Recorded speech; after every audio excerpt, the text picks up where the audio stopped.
आपल्या परिसरात जर कापूस पीक असेल तर 2,4-D या तणनाशकाची कुठेही फवारणी करू नका. कारण 100 मीटरपर्यंत जर एखादीची कपाशी असेल आणि जर वारं त्या दिशेने असेल तर त्या बिचाऱ्याचं पूर्ण पीक जाऊ शकतं. त्याच्यासाठी 2,4-D या तणनाशकाचा वापर कुणीही करू नका. तुमच्यामुळं उगाच गरीब शेतकऱ्यांचं वाटोळं करू नका. त्याच्यासाठी अल्टरनेट ऑप्शन भरपूर आहेत जे तुम्ही वापरू शकता आणि त्याचे रिझल्ट्सही चांगले मिळतात. तर मित्रांनो, व्हिडिओ जर आवडला असेल तर व्हिडिओ लाईक करा, जास्तीत जास्त शेतकऱ्यांपर्यंत शेअर करा. आणि या व्हिडिओमध्ये मी तुम्हाला जवळजवळ 10पेक्षा जास्त तणनाशकं सांगितले, त्यामुळे एकाच व्हिडिओमध्ये तुमचं पूर्ण काम होणार आहे. धन्यवाद. शेतकरी मित्रांनो नमस्कार. ग्रीन गोल्ड ॲग्रीमध्ये पुन्हा एकदा सर्वांचं स्वागत. मित्रांनो, तुमची कापूस लागवड करायची बाकी आहे 100%. बऱ्यापैकी लागवड अजूनही झालेली नाही आहे, कारण वातावरण तेवढं पोषक नाही आहे आणि थोड्याफार प्रमाणामध्ये काहीतरी ठिकाणी पाऊस झाला आहे. परंतु जिथं आपण कापूस लागवड करतो आहे अशा ठिकाणी, मग ते अगदी मराठवाडा, विदर्भ किंवा आपला नगर जो काही परिसर असेल, ह्या परिसरामध्ये अजूनही पाहिजे तसा पाऊस नाही आहे, म्हणजे लागवडी अजून होणं बाकी आहे. तर लागवडीपूर्वी लागवड करत असताना आपल्याला तणनाशक वापरणं गरजेचं आहे, किंवा आपण ज्याला म्हणतो की लागवड पश्चात किंवा लागवडीपूर्वी जे तणनाशक वापरायचे, तर ही तणनाशकं कोणती आहेत, त्यांचं वापरण्याचं प्रमाण कसं आहे, त्याच्यामध्ये काय घटक आहेत, त्या घटकांचे फायदे काय आहेत, किंवा ते वापरायचं आहे कसं आणि कधी वापरायचं आहे, याची माहिती असणं खूप गरजेचं आहे. तर मित्रांनो, आज आपण पाहूयात कापूस पिकावर तणनाशक जे चालणारे आहेत, मार्केटमध्ये कोणत्या कोणत्या ब्रँडच्या नावाने ते तुम्हाला मिळणार आहेत, याची माहिती आपण आजच्या या व्हिडिओमध्ये घेणार आहोत. तर मित्रांनो, विनंती एकच असेल, व्हिडिओ शेवटपर्यंत नक्की पहा आणि समजून घ्या कोणती तणनाशकं कधी वापरायची. असं नको व्हायला की तुमचं कन्फ्युजन त्याच्यामध्ये व्हायचं, कारण कन्फ्युजन जर झालं तर आणखी त्याच्यामध्ये तुम्हाला प्रॉब्लेम येऊ शकतो. तर सुरुवात करूया आपल्या पहिल्या तणनाशकाला, जिथे आपण पाहणार आहोत सर्वसाधारण उगवणीपूर्व तणनाशके, म्हणजे पेरणीनंतर लगेच वापरण्याची जी तणनाशकं आहेत तर ती. तर याच्यामध्ये एक घटक खूप स्ट्रॉंगली रिकमेंडेड केला जातो, जो आहे पेंडामिथिलिन 38.7% CS फॉर्म्युलेशनमध्ये. आता हा जो घटक आहे हा तुम्ही कोरड्यामध्ये देखील वापरू शकता, किंवा ओलं करून जरी वापरलेला असेल, म्हणजे शेत ओलं केलं आहे, बी टोकलं आहे आणि लगेच त्याचा वापर केला आहे, तर अशाही पद्धतीमध्ये त्याचा वापर करू शकतो.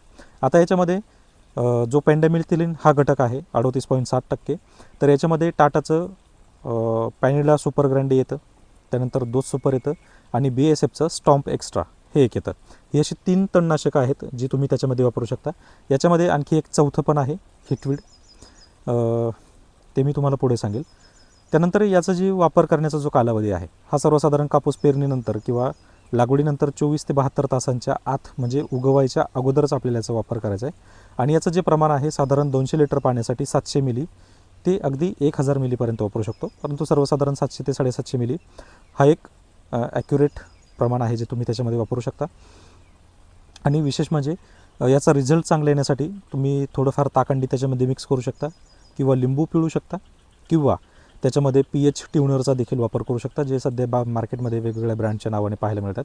कारण बऱ्याच ठिकाणी असं होतं की पाणी व्यवस्थित नसतं, पाण्याचा pH जास्त राहतो किंवा पाण्याचा हार्डनेस जास्त झालेला असतो, परिणामी त्याचे रिझल्ट्स पाहिजे तसे मिळत नाहीत.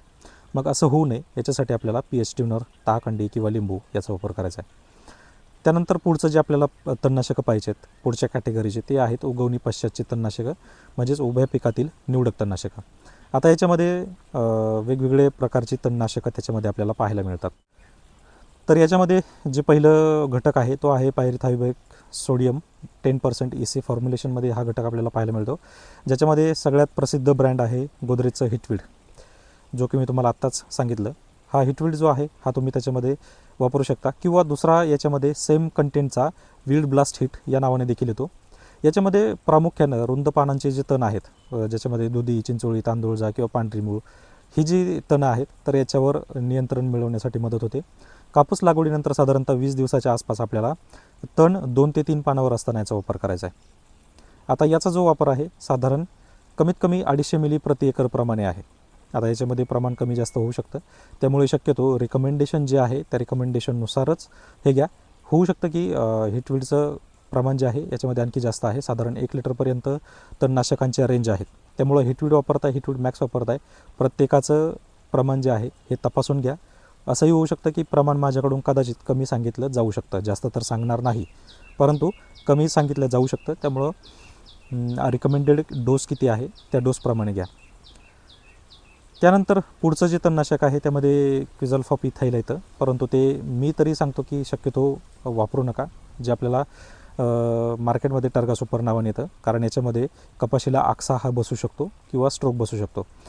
एक आपल्याला पाहायला मिळतं ज्याच्यामध्ये पायरीथायोबॅक सोडियम 6% आणि क्विझल्फॉपिथाइल 4% MEC एकत्रित हा घटक पाहायला मिळतो, जो आपल्याला गोदरेजचाच हिटविल्ड मॅक्स या नावाने पण पाहायला मिळतं. बायरचं घासा आहे आणि टाटाचं केवट अल्ट्रा आहे, जे की केवट अल्ट्रा तुम्ही ऑलरेडी याचा व्हिडिओ पाहिलेला असेल, तर ते सुद्धा मी तुम्हाला त्या ठिकाणी सांगितलेलं आहे. आता ह्या तणनाशकांचा वापर कोणत्या तणांवर केला जातो, तर याच्यामध्ये रुंद आणि अरुंद दोन्ही प्रकारच्या तणांचा एकाच वेळी नाश करता येतो. कापूस साधारण 20 ते 25 दिवसाच्या दरम्यान असेल, म्हणजेच 2 ते 3 पानावर असेल, त्यावेळेसच याचा आपल्याला वापर करायचा आहे. प्रमाण कमीत कमी 400 ते 450 मिली प्रति एकर आहे. प्रतिपंपाचा डोस कमीत कमी 20 ते 25 मिली प्रति 15 लिटरच्या पंपासाठी आहे. याच्यामध्ये प्रमाण देखील पुन्हा एकदा जास्त होऊ शकतं, कारण गोदरेज हिटविल्डचं जे काही प्रमाण आहे तर सर्वसाधारण 750 मिली ते 1 लिटरपर्यंत याचे प्रमाण आहेत. त्यामुळे प्रमाण पुन्हा एकदा तपासून पहा. प्रमाण शक्यतो मी सांगताना तुम्हाला कमी सांगत आहे, म्हणजे तुम्हाला परत पुढे प्रॉब्लेम नको आहे त्यासाठी. आता याच्यामध्ये पुढची एक रेंज परत येते कापूस पिकामध्ये, जी नॉन सिलेक्टिव्ह म्हणजे बिना निवडक तणनाशकं आहेत, जे की कापसामध्ये आपण वापरू शकतो. आता याच्यामध्ये कोणती आहेत, तर याच्यामध्ये आहे पॅराकॉट. आता पॅराकॉट तर तसं सजेस्टच नाही केलं पाहिजे, परंतु पर्याय नसतो. काही शेतकऱ्यांकडं अशी अवस्था असते की पैसेसुद्धा नसतात. मग सगळ्यात स्वस्त जर पर्याय आपण त्याच्यामध्ये पाहिला तर पॅराकॉट डायक्लोराइड हा एक अतिशय चांगला पर्याय त्याच्यामध्ये आहे, ज्याच्यामध्ये पॅराकॉट डायक्लोराइड 24% SL फॉर्म्युलेशनमध्ये पाहायला मिळतो. किंवा दुसरा एक आहे, तो मी तुम्हाला पुढे सांगेल. याचं जे ब्रँड नेम आहे हे आहे ग्रामोक्झोन. हे तुम्हाला चांगल्यापैकी माहिती आहे. सर्वसाधारण कापूस 30 दिवसापासून 60 दिवसापर्यंत, अगदी 90 दिवसापर्यंतही तुम्ही याला वापरू शकता. परंतु लक्षात ठेवा, नॉन सिलेक्टिव्ह आहे. जर कोणत्या पिकावर उडालं तर पीक जळेल, याची काळजी तुम्हाला घ्यायची आहे. त्यामुळं तुम्ही फक्त मधल्या पट्ट्यामध्ये वापरू शकता. याचा कोणत्याही प्रकारचा ताण आपल्या कापूस पिकावर होणार नाही. परंतु कापसावर जर ते तणनाशक उडालं तर मात्र कापूसही जळणार, याच्यात काही शंका नाही. त्यानंतर दुसरं आहे याच्यामध्येच कंटेंट जो आहे तो आहे ग्लुफोसिनेट अमोनियम 13.5% SL. आता याच्यामध्ये जे ब्रँड नेम आहे हे तर स्वीप पॉवर, सॉल कंपनीचं स्वीप पॉवर. तर याचा कालावधी देखील तसाच आहे. अगदी 30 दिवसाच्या कापसाला देखील तुम्ही वापरू शकता. 30 दिवस, 50 दिवस, 60 दिवस, 70 दिवस, अगदी 90 दिवसापर्यंत याचा वापर करू शकता. परंतु लक्षात ठेवा, नॉन सिलेक्टिव्ह आहे. जर दुसऱ्या पिकावर जर पडलं तर पीक जळणार. तण तर जळतेच, परंतु पीक देखील जळते. तर आता याचं सर्वसाधारण प्रमाण जे आहे, साधारण 500 मिली प्रति एकरपासून 1 लिटर प्रति एकरपर्यंत याचं प्रमाण आहे. म्हणजे अगदीच सांगायचं झालं तर 50 ml ते 100 ml प्रति पंपासाठी याचा वापर करायचा आहे.